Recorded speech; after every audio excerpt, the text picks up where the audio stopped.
Hello, Guitar Smarts fans. Before you check out this podcast, I want to make you aware of a cool new place where you can interact with other Guitar Smarts listeners. It's a Facebook group called the Guitar Geek Hangout. That's where we hang out and talk about all things guitar. So, if you like the Guitar Smarts podcast, come and chat with Kiran and myself over in the Guitar Geek Hangout on Facebook. Maybe check out some pre-podcast clips and even get involved in asking and answering lots of questions from the other page dwellers. Hope to see you there. But do you know what surprises me the most in that list is the lack of anything from Epiphone, especially considering how far they've come along in the last couple of years in terms of what they offer, the price point for quality. You know, they've got some fantastic models in their range, not just the standard stuff, but things like the 60s SG that they brought out with the Vibrola, the figured maple top 335s and the inspired by Gibson range. They've really been killing it over the last couple of years. So to not see anything by Epiphone on this list, that's the thing for me, number one, that I'm astounded by.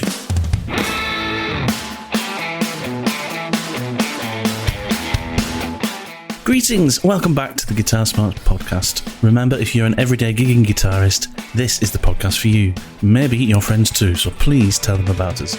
This week, Kiran and I take a look at the recently released list of top-selling guitars, amps and pedals as released by Reverb.com to see if we could see any interesting surprises. Turns out the list does indeed have some interesting conversation points, but many of us will be less than surprised to know which guitar came in at number one. Can you guess it? Anyway, we're super interested to hear your thoughts on the list too. So have a listen and click on the link in the podcast description to find your way to the list of most sold guitars in 2022 on Reverb.com. Housekeeping, remember to like and subscribe to this podcast on your preferred podcast app. That way you won't miss the next show. There is a LinkTree in the description of this show, so you can follow the links in there to our Buy Me a Coffee page, links to our Spotify playlists, social media pages, especially the Guitar Geek Hangout page on Facebook, where you can interact with Kiran and myself and many other guitar nerds just like us. If you really want to support us, use the links to leave us a rating or a review. This is the best way to support us and help us to grow. More importantly, it costs you nothing but a little bit of time. Anyway, have a great couple of weeks. Remember, if you've got any comments or requests for the show, you can reach out to us through our social media pages. That's enough from me. Let's get to it. Hey, so how's your week been? You've been well? You had a good one? Yeah, good one. The year is just getting away from me. I can't believe we're into March already, but we are. Yeah, I know. And actually, it's literally like March has happened and spring just thought, right, that's it. We'll start now. It's gone from blisteringly cold and miserable, at least where I am, in the south of the UK, to I'm looking outside the window now and it's beautiful, clear, blue skies, sunny. I mean, it's not warm yet. It's not. No, but t-shirt and shorts weather, but all of a sudden, it's creeping around the corner, isn't it? Yeah, you know, Mr. Blue Sky is nearly here. You love that song, don't you? Oh yeah, absolutely, absolute classic. Yeah, have you ever gigged it? You always in a dream. Actually, you always wanted to, didn't you? I remember you saying. I'd love to gig that song. Yeah. I think it's clever. I think it's a bit of a classic, actually, an absolute classic. Yeah. You need a massive band. You need a massive band to gig that. It's so much going on, isn't there? There's so much going on. There's a string section, isn't there? So ELO had their own string section, like a little quartet. They had a little string quartet as well as the band. So right, yeah, good tune, mate. Good tune. Classic tune. Yeah. So no, I've been good, mate. I've been busy working, kids stuff, bit of guitar playing. Looking on eBay at just random stuff, trying to tempt myself to buy something, and then just like, nah. Went down a rabbit hole yesterday with some pedals online, and then realised, I don't need it. So yeah, but all is well. Got a gig tonight. Looking forward to it. Friday night gig actually, which is different for us. We normally only have Saturday night gigs in true weekend warrior style, but tonight is a Friday night gig. So looking forward to that. Do you know what's always a bonus about Friday night gigs? Yeah. It's just like you wake up and you think, oh, it's going to be another tiring Sunday. And then you realise it's Saturday, and it's like you've won your Sunday back. I know. It's like, I love going out on Friday night. It makes the weekend just longer. And chatting to the wife this morning, she was like, other than your gig on Friday night, we haven't got anything else in the diary for this weekend, have we? I'm like, no, we haven't. It's the weekend is free and open to do whatever we want. So yeah, what a great way to kick off the weekend. Oh God! Have you been chatting to my wife recently? Have I told you about the sofa shopping, mate? As long as I've known you, you've been sofa shopping. I think you're permanently sofa shopping, aren't you? We have, and there is no need. We have a plethora of very fine sofas adorning various rooms in the house. There's no need to replace any of them. I swear. I mean, I love my wife, unconditionally, deeply happy. But periodically, she will scare the bejesus out of me in a way that she knows just terrifies me to my core. Which is, she'll come into my office / guitar room, and she'll innocently and sweetly just say, "Can I borrow the tape measure?" And because the tape measure lives in my tool drawer, and then I'll hand it to her, literally hand shaking, because I know that nothing good can come from this. Something's going to be measured, something's going to be ordered, decisions are going to have to be made, and money will be spent. And never have I known her to measure up a space to put a guitar in or a guitar amp. So it's nothing that's of real value to me. It's only just an expense. I mean, she wants to change the sofas in the lounge, which are perfectly beautiful and nice, and nothing wrong with them. They're not damaged, they're not worn, they're pretty comfortable. She just fancies a change because we've had them for 7 years. Okay. Is that necessary? I'm going on a rant, aren't I? Anyway, no one needs to know about that. Yeah, so no, we're not doing sofa shopping, and I'm hiding the tape measure. I don't know where it's gone. It's disappeared. Oh, what you need is a tape measure. We're all for your wife, where all the measurements are slightly exaggerated. Do you know what I mean? What are you trying to say? I feel a bit insulted. We've gone from talking about sofas to you just metaphorically slapping me in the face. There's a different tape measure for that where everything's slightly smaller. But that's right. I mean is, I got that the wrong way around in my head, didn't I? To make sure she measures up the sofas a little bit too small. And a bit cheaper, you know what I mean? Oh, I get you. Yeah, that's clever. Anyway, nice. I think that's nice. Anyway, aside from that, no, we'll go out and explore the world and get some fresh air and do some exercise and enrich ourselves culturally rather than buying unnecessary sofas. How about you, mate? Well, I think I know what you've got partly in store this weekend after some very exciting text messages that I got from you this week. Yeah, absolutely. So I finally did the thing. Finally sold the Headrush and immediately bought a Catalyst 100 watt line 6 Catalyst out 100 watt. And that came through the door a couple of days ago. And I've only tried it out so far through headphones because I haven't had the time at a sociable hour, which I will do probably today, maybe, cool. Or definitely over the weekend, just to kind of, try it out at a, reasonably kind of friendly volume. Yeah. But what I have tried so far through the headphones, it does sound fantastic of and by itself, which is great. But, that's not really why I've bought it. I mean, I've bought it to be, it's a power amp and a guitar amp speaker. It's to give me a more amp-like feel on stage. So, I'm going to try it this weekend a few different ways. I am going to experiment with different things, like I mentioned the other week about all those different rig possibilities and stuff. I am going to play around with that for 10 different possibilities? Yeah, I know. I mean, for fun, I'm going to try and, give those things a go just to see how they work out. But in practice, really what's going to happen is it's going to be Helix into the PA, and then for on-stage monitoring, there'll be a second output from the Helix going into the power amp in of the Catalyst. It's going to be lovely.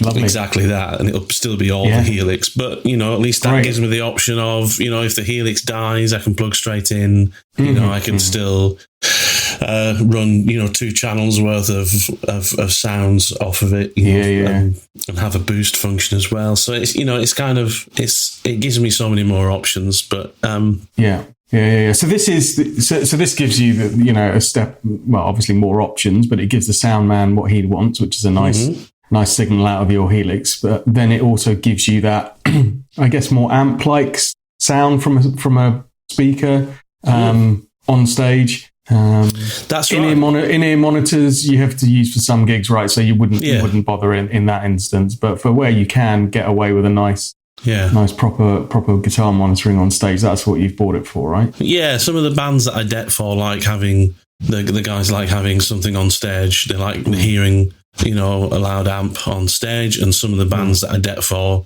they just want everything going straight into the PA, silent stage, because it's quicker to set up, easy to control the sound. And I like working both ways. But I tell you what, one of the first thing that struck me about this Catalyst is just how well built it is. I mean, it is like, for something that's cost, you pick up for 330 quid here in the UK, $400 out in the US probably, brand new. And, I managed to get it second-hand for quite a lot less than that, and it's mint. It is like... Oh, I thought it was new. From the pictures you sent me, it still had all of the kind of, not hang tags, but all of the kind of little cardboard, all the case candy leaflets and case candy, all of that. I was just like, oh wow, you bought one new, and you're like, no, this is second hand. I was like, whoa.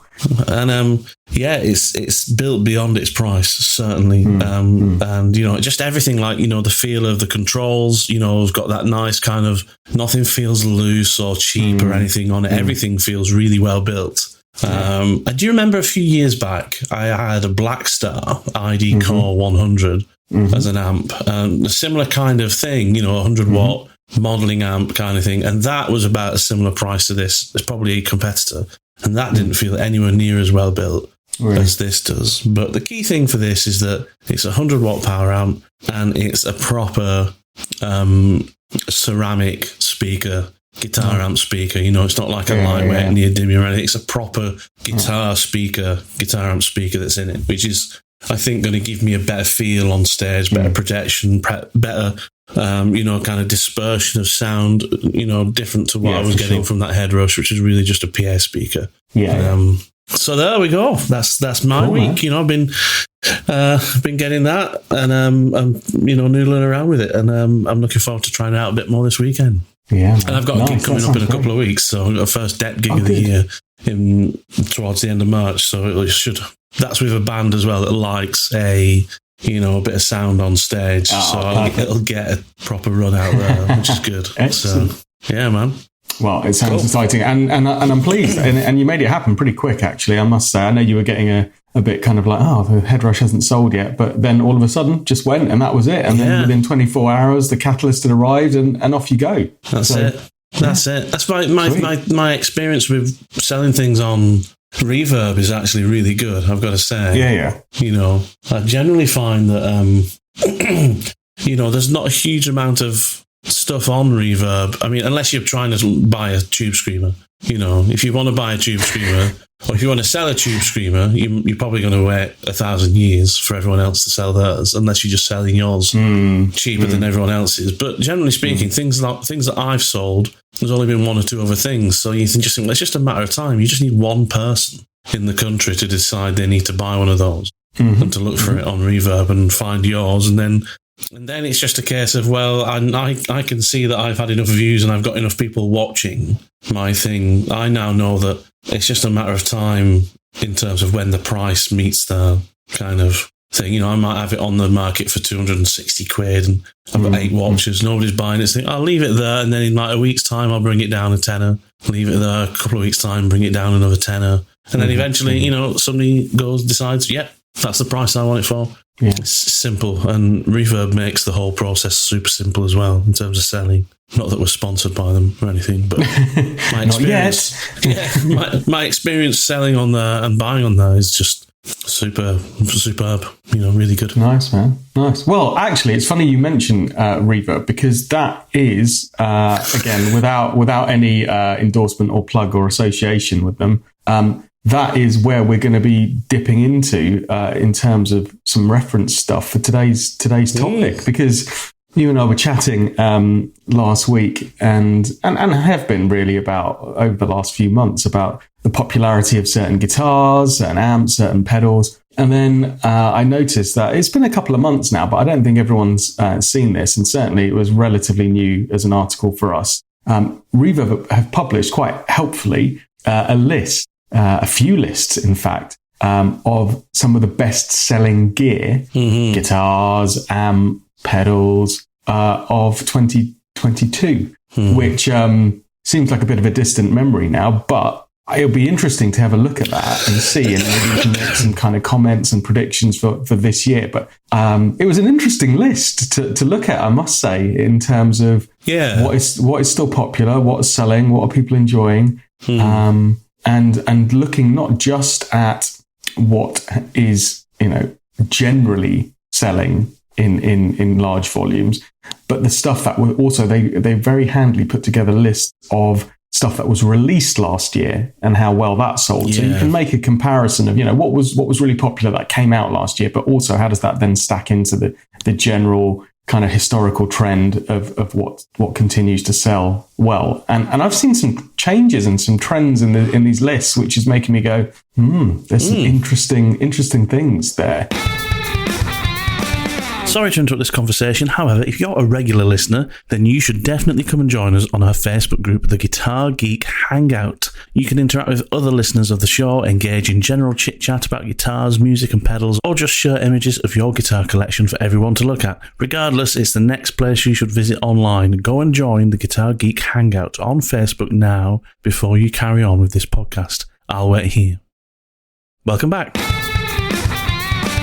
So did you have a chance to take a look at this as well? Yeah, absolutely. I've been studying it a little bit and trying to get my head around some things, because there are some interesting things about both these lists. One of them is obviously the complete what I see as domination from the Fender or Fender derived guitars, in terms of Squier or and I'm considering. If it's a PRS that's a John Mayer style guitar, then it's a Fender, really, in my mind. I mean, certainly in terms of what is the most popular, just in general, not stuff that's released only last year, but most popular guitars last year, it is dominated by Fender over Gibson. But do you know what surprises me the most in that list is the lack of anything from Epiphone. Especially considering how far they've come along in the last couple of years in terms of what they offer, the price point for quality. They've got some fantastic models in their range, not just the standard stuff, but things like the 60s SG that they brought out with the Vibrola, and the like the figured maple top 335s and the inspired by Gibson range. They've really been killing it over the last couple of years. So to not see anything by Epiphone on this list, that's the thing for me, number one, that I'm astounded by. So I spotted one Epiphone right at the bottom of the best-selling guitars that were released in 2022. You're absolutely right, Matt, in terms of best-selling guitars overall made in any kind of year. Yeah. There's no Epiphone, and the list, as you say, is heavily dominated by Fender-esque guitars and Gibson, certainly in the top 10. And there was one Epiphone model, but in the top 20 list of guitars released last year, but it came in right down in number 13. So that's the Epiphone Jerry Cantrell Les Paul Custom, which is pretty niche, right? I mean, you've got to be an Alice in Chains fan and want a signature guitar. Well, there is actually in that list of released last year, there's another Epiphone at number 8. Oh, is there? It's joint with the Gibson Adam Jones. It's the Epiphone 58 Carina Flying V, which I think is well deserved, because that is the kind of thing that Epiphone have been doing well over the last few years, is doing these unique Gibson, like not limited edition Gibson things, but where they've been kind of tipping the hat to more rare instruments from the Gibson back catalogue, whereas historically Epiphone have been very much just an alternative to the standard range. And now they're doing more of this kind of kind of lesser spotted stuff and doing it really, really well. Sub £1,000. I mean, like that 60s SG I was telling you about, I think it's still, £500, $500, something like that, brand new. And that apparently is a seriously good instrument, like as in not just specs wise, but playability wise, it competes really well with the Gibson, 60 style SG, which is, quite a lot of extra cash, probably another grand or so. So that's the biggest thing for me, is I'm just surprised, especially being such a fan of Epiphone guitars, surprised to see such a little, just a few Epiphones in those lists. But that was my first thing. But what about yourself? What's intrigued you about these? Well, I mean, it should be. It was of no surprise, but it was interesting to see it confirmed, right? That the best-selling electric guitar of 2022 was the PRS SE Silver Sky. Yeah, and it was top of both lists, right? So it was the best-selling guitar released last year, and it was the best-selling guitar overall of last year, of kind of any model kind of release, in not just last year but previous years included. So there's confirmation it is selling in its droves, and PRS, you've made the comment a number of times when we discussed it on the show, PRS's most successful guitar is just a rip-off of a Fender Strat. It's a Strat. Like, wow, it's a Strat. Which I wonder what Paul Reed-Smith thinks about that, considering what he's just constantly trying to create. But also, if Paul Reed-Smith and John Mayer designed a toaster and put the same media kind of, what's the word I'm looking for? They put the same marketing budget. Yeah, exactly. They put the same media and marketing output behind that toaster as they did this guitar, then that would have been the best-selling toaster of 2022 as well. It's certainly not without a certain amount of effort behind it, and I'm sure there's some guitars on this list that are best-selling guitar. Do you think the SP LTD would have put the same marketing behind the EC 1000? That's of course not 12 places behind it, but it's still. And that's my other observation, right? So other than, it wasn't really a surprise about the PRS piece, but it shows you the power of marketing, brand endorsement, promotional budgets by these big heavyweight companies, right? Because you and I have talked at length on this show about, the quality of guitars that you can get now coming out of Indonesia and the Far East, that just give you incredible bang, not just bang for buck, but just are really incredible instruments to own and cherish and play for the jobbing guitarist and, semi-pro, even pro musicians, right?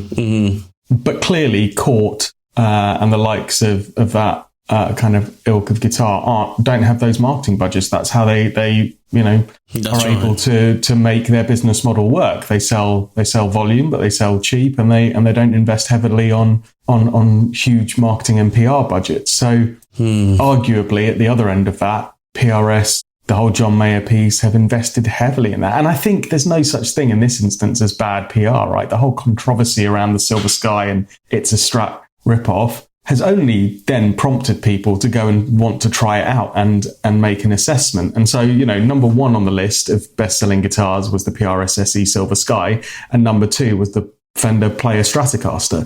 Yeah. So it shows you, Leo Fender got it right back in that day with a really brilliant design, effectively a kit guitar that people can mod, people can have fun with, gives a great tone. And to this day in 2023, it's still standing the test of time, to the point where even when one of the most prestigious guitar making companies like PRS, who produce these exquisite, crafted instruments, they can still make the Fender Strat relevant just by ripping it off and putting a couple of their embellishments on it. But it's still effectively the same design of guitar. And arguably, I think it's a good guitar, but it's not as good as a decent Fender Strat.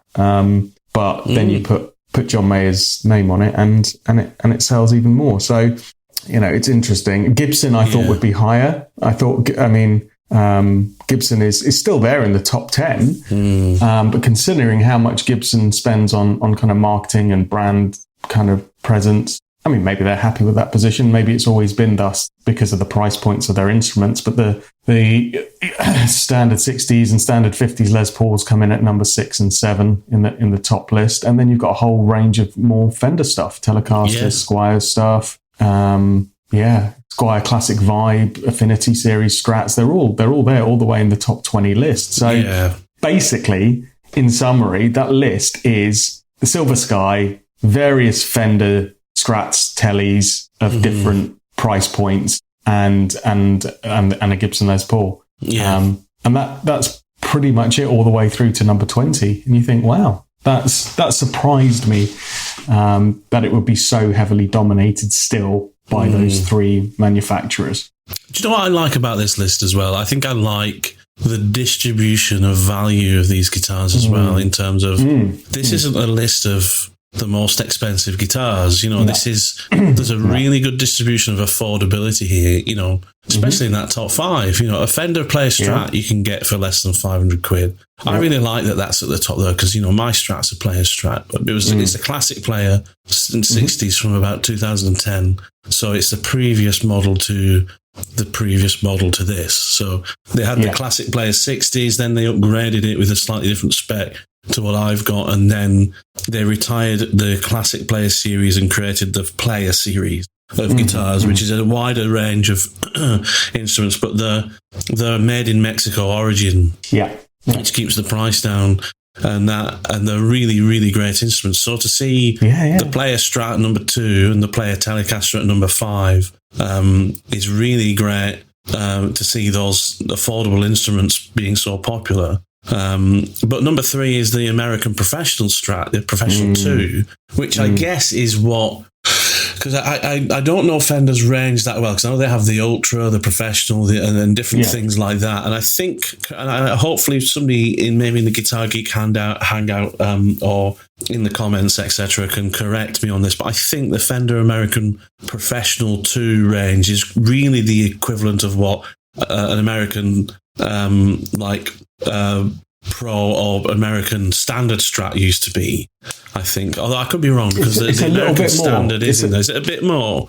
It's a little bit. So my Strat is the silver one. Yes, is American Professional. Right. Okay. So it's just slightly up from the American Standard. So it's got. Okay.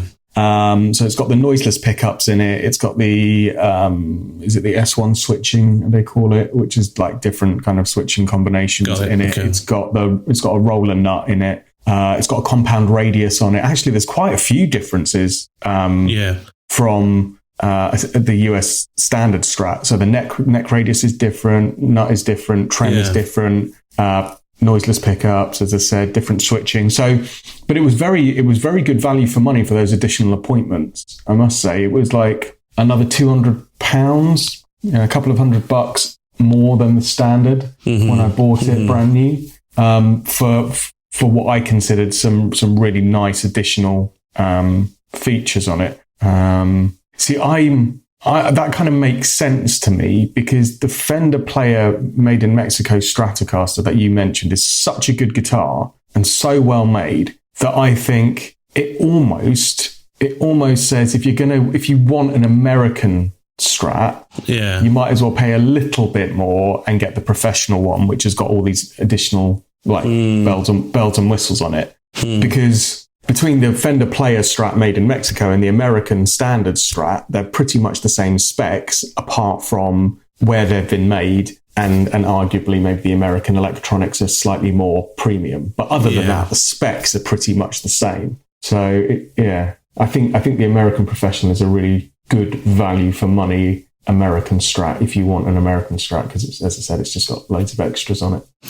I think you're right. I think, and do you know what, actually, having a quick look while you were talking there at the range of Strats on the Fender website, it is quite an interesting range. You got the Player, you got the Player Plus, the Vintera, you got Made in Japan editions there as well.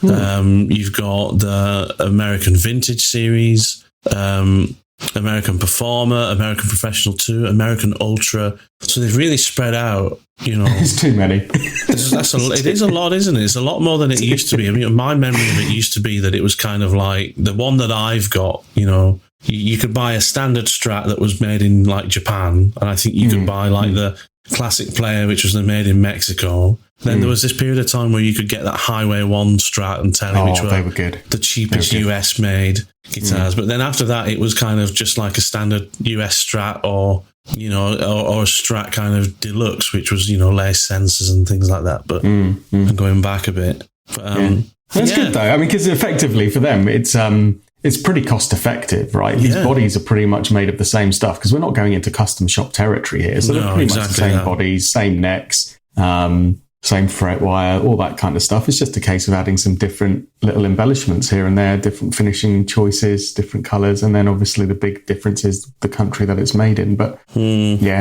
it's good, and clearly it's working for Fender, right? Yeah. They are shifting volume. So these lists based on reverb, as you rightly said, it's not based on cumulative cash sales of guitars. So how much money have these companies effectively made, and it doesn't tell you that who's the most profitable and who's growing X% year on year as a company. All it's telling you is who shifted the most units of these guitars, right? So who knows? Yeah, Gibson may be very happy they sit at number 6 and 7 in that list because they may look at it and go, yeah, but as a company we're making loads more money and profit for our shareholders. So who knows? I'm interested in this list because it just tells me what's the most popular and how many guitarists are playing these instruments in absolute terms. Yeah, absolutely. That's a really good point, and I think also there's got to be some cross-pollination happening because of what happened with the PRS SE Silver Sky, because that was, like you said, there was so much marketing behind it,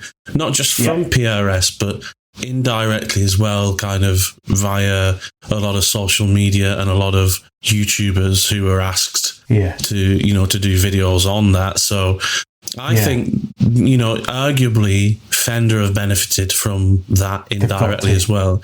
Like you say, people have probably gone, I'm in the market for, a grand's worth of Fender guitar and the SE's just come out. I'll go and try it out against, the Fender Player Plus, or the Vintera that's in the same price range. And I bet there's a lot of people that have gone out there and tried both out and gone with a Fender. And that's what I did, right? Yeah, you did the same thing, didn't you? Yeah, down in, was it Portsmouth or wherever?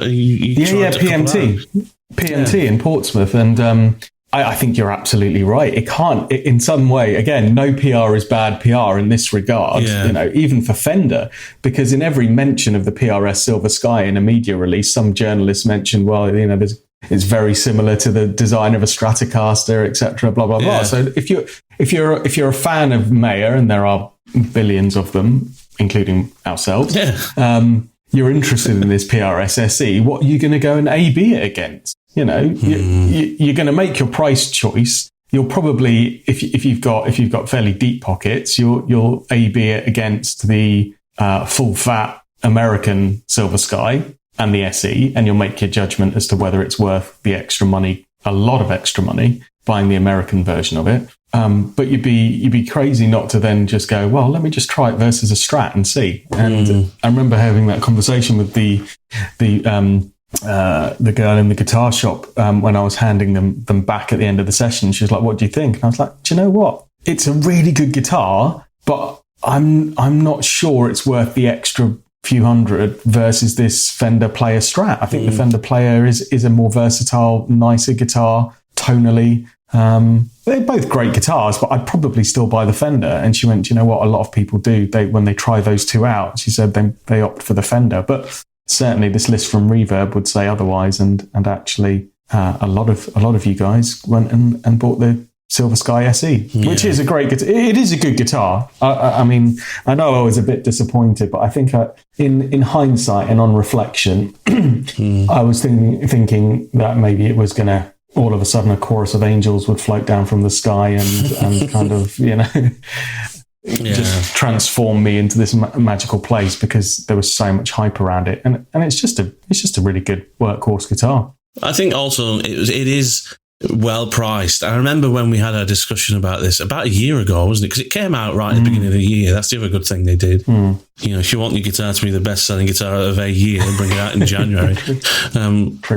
So, I mean, we were saying, I thought at the time that it had a problem with its pricing, in that, PRS had kind of like they didn't have any choice but to kind of squeeze it in at a particular price point. where it couldn't be any cheaper than what it was, because then it's kind of like devaluing its core range of SE guitars, and it couldn't be any more expensive because then it's got more of a fight against those other guitars like the but one of the things I think that certainly helped is if you remember through late last year, pretty much all the retailers did a massive price drop on PRS SE Silver Skies.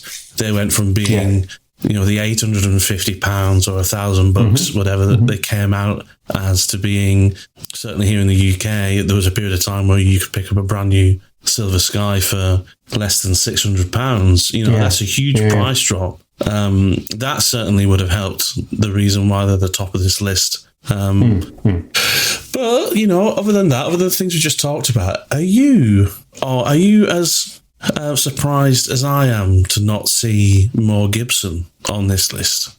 Yeah, I thought there'd be more Gibson. So you got the 50s and 60s standard Les Pauls. Yeah. If we take that same kind of comparison with Gibson in terms of they have other models, right? The tribute models, the kind of studio models for cheaper entry points. They obviously then have the superbly premium stuff going all the way up to Murphy Lab. Clearly, in volume terms, it's no surprise to me that there isn't Murphy Lab guitars on there, because realistically, you're not going to sell the same volume of £10,000, $15,000 guitars as you are a cheaper Fender Strat. But I would have thought there would have been some of the more inexpensive Gibsons on there, and not just Les Pauls, but other varieties. So that was quite interesting. The other thing that I looked at as well was the acoustic guitars that are selling as well. So not just electrics, but regarding the kind of observation that you had around the dominance of Fender, they're really dominant in the acoustic section. And surprisingly, their Acoustasonic guitars, which I thought were a bit polarizing, right? You either liked it or really just thought it was weird. They sold really well. So the American Acoustasonic Telecaster, the Player Telecaster of the same kind of thing, the American Jazzmaster Acoustasonic, the list goes on. They're all over the top 15 list. American Fender Acoustasonic Stratocaster's in there at number 14.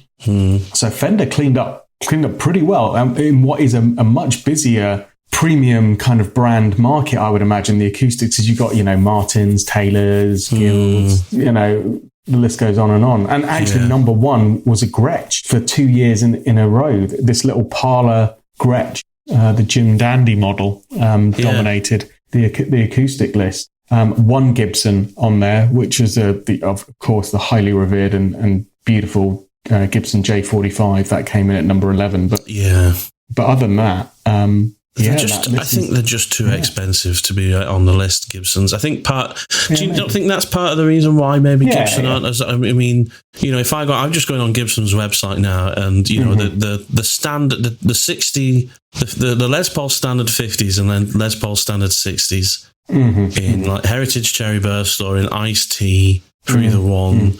Gibson website gives them a recommended retail price of $2,800. And you compare that to what it's up against on that list. A huge amount of what's on that list for the electric guitars best selling.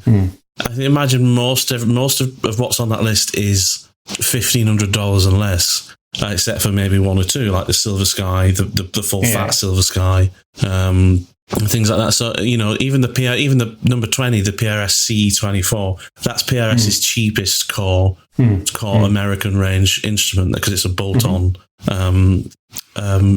guitar rather than being a through neck. But price is playing. I think price is what plays a serious factor. I mean, I'm sure if you asked Reverb, can you do a list of the best-selling guitars over and above $2,000 retail price? I'm sure it would be Gibson top to bottom.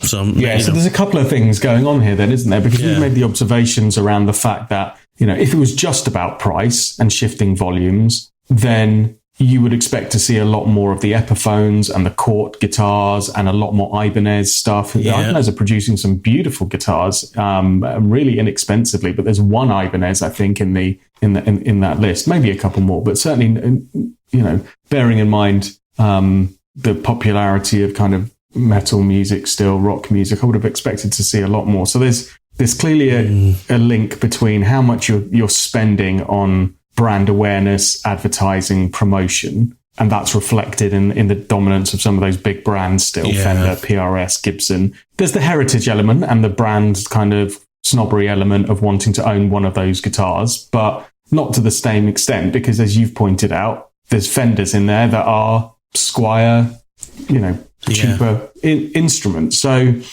maybe that's where Gibson's probably not quite hit that sweet spot yet, which is, they're spending a lot of money on the advertising and promotion and brand kind of stuff. They've got the heritage piece and the brand snobbery right. Everyone loves a Gibson, but still they're not dominating this list versus Fender, because as you say, that price piece, there may be, I think you're right, they're not getting it spot on enough to make the same sort of impact as Fender. I mean, how much on that website? I think I know, because I think I saw this in a Guitar Mag the other day, but how much are they doing the Les Paul Studio for now? Right. I think it's a stupid amount. So it used to be like, my memory is probably the same as yours on this, but I seem to remember you could pick up a Gibson like Les Paul Studio for about 600 quid. It was certainly less than $1,000. $600 to $800, right? So which was then a Les Paul, American made, decent pickups,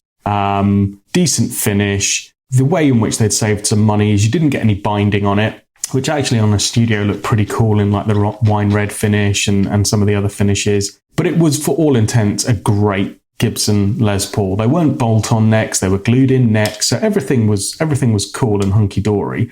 But they were deliberately, by Gibson, who made no bones about it, a stripped back but still proper, full fat, decent weight. Yeah. Still made, mahogany, maple cap. And you could get them for around the £800, $900 mark for years and years and years. I can't see one in the range at the moment. Oh, yeah, sorry. No, yes, you're right. So there's kind of it's in the modern range. So there's the cheapest one is the Les Paul Tribute, which is $1,300. The Les Paul Studio in Tangerine Burst is $1,700 retail price. That's madness, really. Shouldn't be that much. That's crazy. That's stupid money. Yeah. Because I bought not that long ago, I mean, within the last half a decade, I bought Gibson Les Paul Traditionals, which are great. It was silly for Gibson to get rid of that model, because they were proper flamed maple tops. They were everything you wanted about a traditional Les Paul without having to venture into custom shop kind of money. Yeah. And I paid £1,500 brand new for both of mine from a guitar shop, from a high street, reputable, decent guitar shop. Yeah.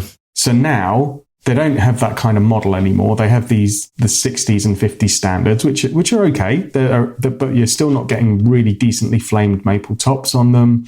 They're doing some weird colours in it. It doesn't look right. And they're going for like $2,500 now. Yeah. Which is crazy. And then entry point, you've got to spend $1,800 to get a Studio. Yeah, I know. It's even worse on the the ES front as well. The ES 335 front, I think, to get a decent one of those now. I mean, it's just crazy money. Yeah. The ES 335 satin, so not even, again, it's $3,000. I go for an Epiphone. Just get the Epiphone inspired by Gibson and, save yourself $2,000.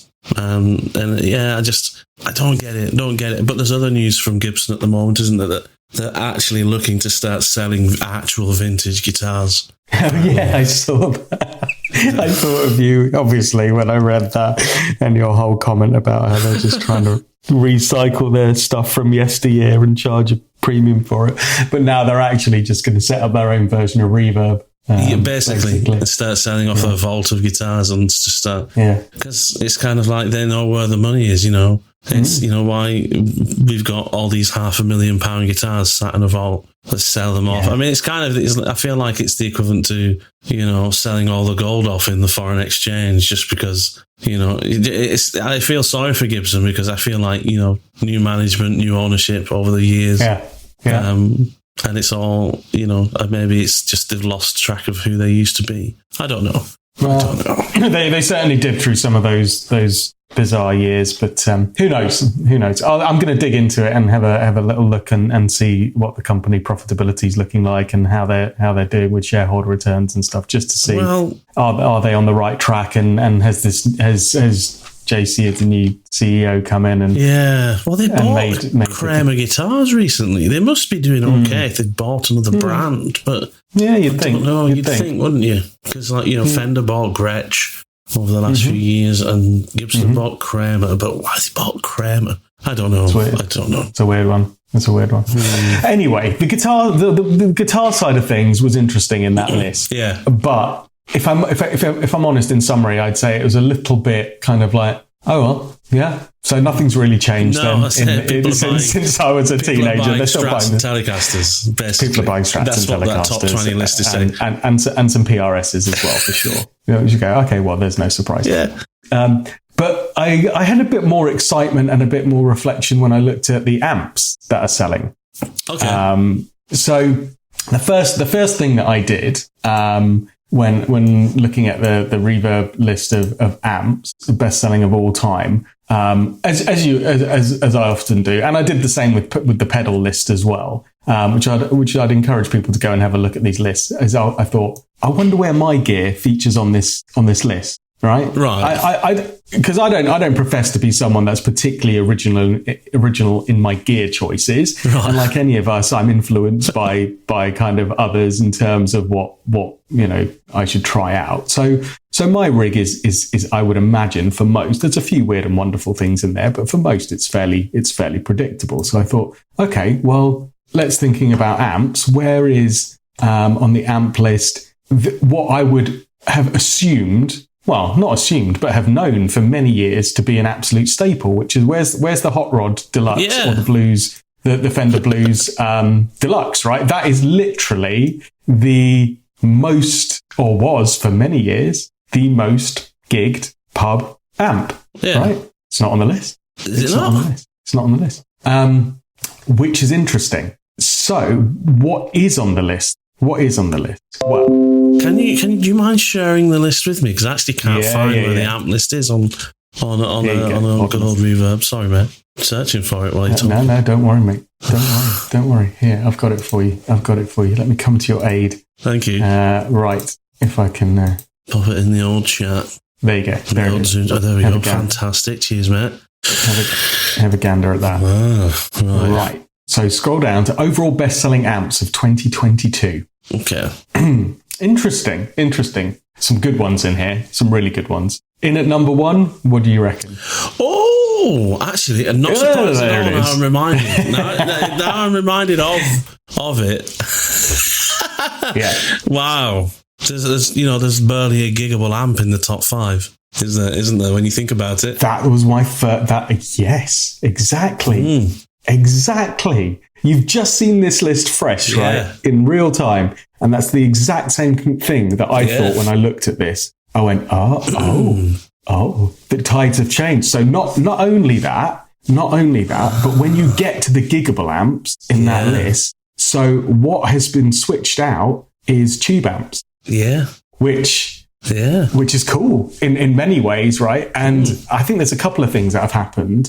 Obviously, modeling technology and solid state, which we've been proponents of for years. A decent solid state amp can sound fantastic. So this whole thing around it's not a decent amp unless it's a tube amp is not certainly not true. But the amp that seems to have been switched out now in the Fender staple list is. So the Hot Rod Deluxe is out and the Fender Blues reissue is out, which are effectively the same amp with slightly different voicings. And it's been switched in by the Fender Tone Master Deluxe Reverb, which is effectively the same kind of size, same kind of output, but it's all solid state, and it's a digital modeled version of the classic deluxe reverb. But by all accounts, it's amazing. Yeah, and it got some serious reviews, didn't it? Yeah, and it's really well priced. It's still around that 800, 700, 800 pounds, dollar mark. So that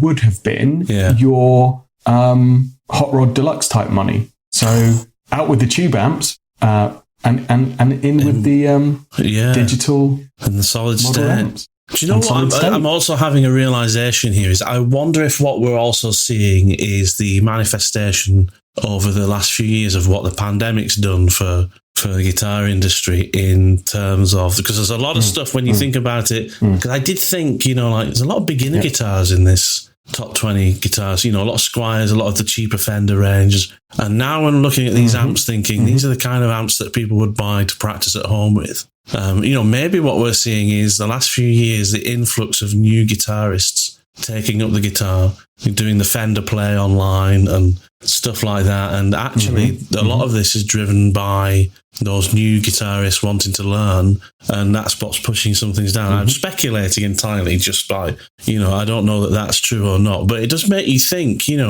maybe in a few years' time, we'll see things shift back towards, those... there's the classic stalwarts of pub gigging, like you say, some of those amps that are down in the bottom 10 will come back up again, things like the Rumble 100, the Vox AC15, that's a classic first valve amp for a lot of gigging people. The Blues Junior will come back up. The Boss Katana, I'm surprised isn't higher, but I get the Katana 50's at number 2, but Katana 50 is there, but no. So your point stands, which is so these are either, as you say, new guitarists playing at home, or they're gigging musicians like you and I, who just looked at these things and went, like I did. So at number 1, it's the Positive Grid Spark, right? That's it. I bought one of those. Yeah, and it basically is good enough. In fact, good enough is doing it a disservice. I was playing on it this morning for an hour before we dialed in to have our chat, just to run through the songs for tonight, but found myself just getting lost in it because it just sounds brilliant. Yeah. It sounds great. Yeah. And it means I don't have to set up my full rig. So my rig now for gigging basically lives in the cupboard behind me and gets wheeled out and put straight into the car and goes to the gig. Yeah. And then when I finish a gig, it just goes straight back in the cupboard because I've got guitars here on the wall and I've got the Spark 40 already set up. So if I need to run through or practice or do anything, I just plug into that. I don't set my rig up at home. There's no need. And so all of those top amps are what I would say good quality practice home amps. They are, aren't they? It's fascinating, really. I didn't expect that. And the other thing is Marshall, my favourite, but I mean, I don't play a Marshall. I still have one Marshall amp here, but it barely gets used, to be honest. But I love the Marshall sound, but I found I can get it in different ways through pedals and things like that. But first Marshall kicks in at number 9 and then doesn't come back in again until number 17. So, bless Marshall after Jim's sad passing away. They've just kind of trailed off a little bit in terms of presence. You know what? Fair play to Marshall, though, because they've got 2 amps in this top 20 list, and both of them are bona fide valve amps. The DSL 40 and the Studio Vintage SV20, which is basically meant to be like your Plexi, a 20-watt Plexi. So nothing digital or anything modern about those 2 amps at all. And Marshall have tried over the last few years. They did the Core, didn't they? Was it the Core or something? What was it called? The range. They did a 25-watt, a 50-watt, and a 100-watt. They did modelling amps that came out in, I think, about 2018, something like that. Maybe they weren't called the Core or something like that. I can't remember.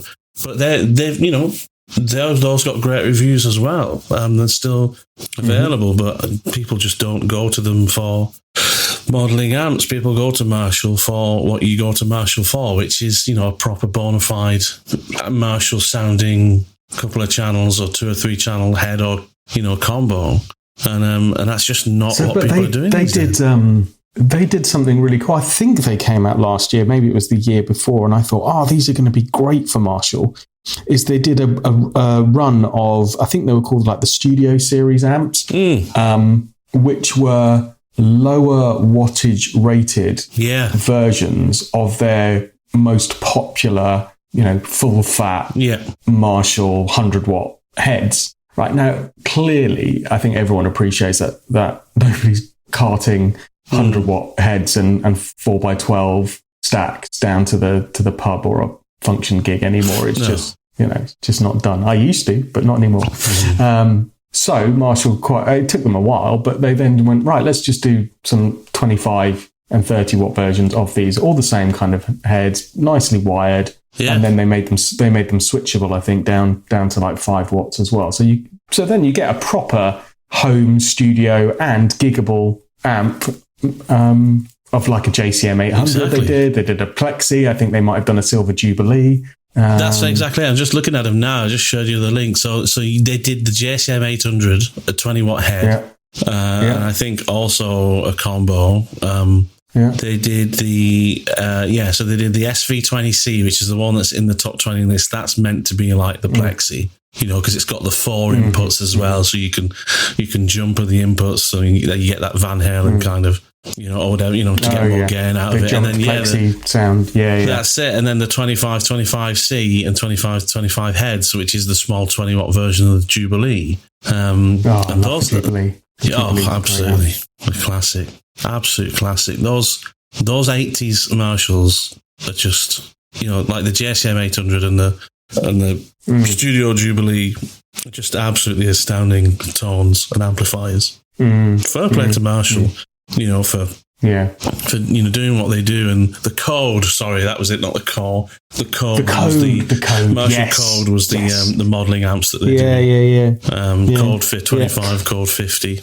Yeah, man. Wow. It shows you though that people do want versatility though. They're in their amps, because Marshall, you pretty much know what you're getting, right? You know what the clean Marshall sound is. You know what the driven Marshall sound is, and it's very much of that ilk. Whereas I think this list also reflects though the fact that people want to be able to either use their amp as a pedal platform and change it vastly, or they just want something modelled where they've got a huge range of different options. Yeah.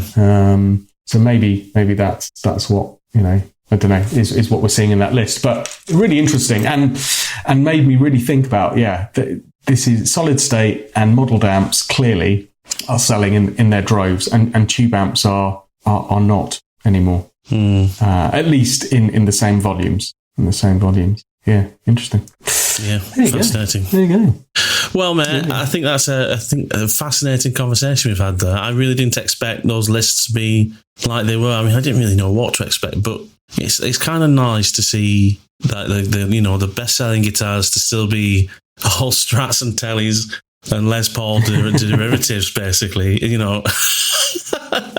Yeah, it goes to show that we're creatures of habit. Creatures of habit, exactly. Yeah, 70-year-old designs are still the number one thing, and nobody can get anything else through. And maybe, but it's not the same with amps, isn't it? Isn't that strange? Still like everything. It's still like the thing we hold in our hand to be a very traditional, expression of what the instrument is and was and designed. But we're still happy to plug it into the latest Spark, mini modelling amplifier that connects to the internet and tells you what you're jamming along to. It's quite bizarre, really. So we like innovation with that. But the moment you try and put a robot tuner on a headstock for something that's arguably very handy, which is a guitar that tunes itself, everyone wants to burn it out on the stake and declare it as sacrilege. There we go. Well, there we go. Tell us what you think. Come and see us on the Guitar Geek Hangout on Facebook. Tell us what you think about these lists. We'll put these links to these lists up on there when this episode comes out. And tell us what you think. What surprises you about this list? And what did you expect to see on it? What are you surprised is on the list? And give us your predictions for next year. What do you think is going to change? That'll be interesting. That's the thing. I predict Fender's going to dominate. Yeah, so do I. But it'd be interesting. Let's see what happens after these first couple of years now of Silver Sky. Is it still going to dominate through next year? And what else is coming through? So we'll have to they keep brought out this eye on that. PRS SC DGT, didn't they? The David Grissom guitar. Yeah. That's just come out recently. Yeah. And I think they tried the same thing, bring it out in January. A lot of hype behind it, a lot of build-up, a lot of social media stuff, a lot of YouTube stuff. So that'll go on the list for sure. Yeah. Because that'll be a lot of people going, ooh, I can get similar to a core US, that's going to be even better in the SE range than anything else. But we'll see. And I know we haven't covered pedals, and Reverb did do a pedal list, which is worth having a look at. But just in new news as well, I heard that Marshall have re-released or are re-releasing imminently reissues of some of their most coveted guitar pedals. Yes, like the Blues Breaker, the Governor. They're coming back. So they're just out quite now, excited. They're just out.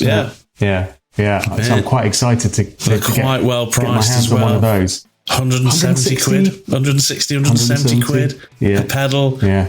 And tempting, isn't it? Most importantly, Marshall say they are exactly the same as the original, same component for component. How true that is, I don't know, but there's a lot of serious. I'm immediately thinking, Gary Moore still got the blues. That is, a Marshall Governor pedal into a JTM 45. That tone is one of the finest guitar tones in history, in my opinion. So you've got to get one, dude. You've got to get one. I am tempted by the Governor. I must admit, I've got to go and try one of those out. Do you know what you should do? I think what you should do is don't touch your pedal board as it is, but you just mentioned you don't use that Marshall anymore. I think you should buy yourself a Governor just to use with that Marshall and one of your US Les Pauls that you don't gig, and just rock out at home occasionally, straight into the Marshall. Occasionally stomp on that, play along to some Gary Moore, or That's what I'm doing. Let's give it a go. Cool, dude. Yeah. All right, man. Well, it's been good to shoot the breeze with you this week, mate. As always. Yeah. Well, I look forward to doing it again soon, mate. We've got some good episodes coming up over the next few weeks that we've been sketching out. So I'm really looking forward to it. All right, mate. We'll catch up soon. Absolutely, buddy. Have a good week. Good gig tonight. I'll speak to you soon. Thanks so much for listening. If you like what you hear, then remember there are 70 odd other episodes going back over 2 years that you can check out, where we talk about all kinds of things like best budget guitar amps, Murphy Lab guitars, a visit to the London Guitar Show, desert island guitar rigs, and albums. Go and enjoy them. Anyway, best wishes. See you next time on the Guitar Smarts podcast.